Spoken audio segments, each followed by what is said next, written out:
La vostra difesa è la nostra missione, questo è il titolo del calendario 2022 dell'Esercito presentato a Padova al Museo della Terza Armata. 12 tavoli in cui si abbinano fotografie e disegni che ritraggono i militari impegnati nel loro lavoro nei teatri operativi all'estero o in questi mesi in Italia per fronteggiare l'emergenza sanitaria.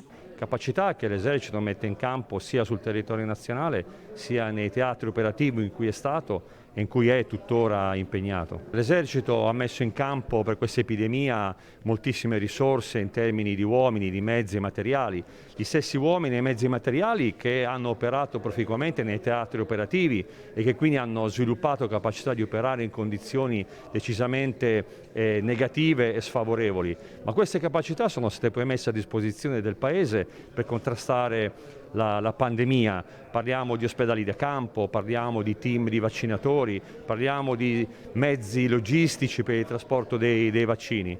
L'Esercito ha operato per il Veneto, basta pensare che qui su Padova dal mese di marzo opera un punto vaccinale all'ex ospedale militare. Il calendario dell'Esercito, giunto alla sua 25esima edizione, celebra ogni mese i vari reparti e conferisce al termine difesa un significato che va oltre alla protezione e che oggi più che mai deve essere inteso come essere di aiuto per fronteggiare il nemico comune che è la pandemia.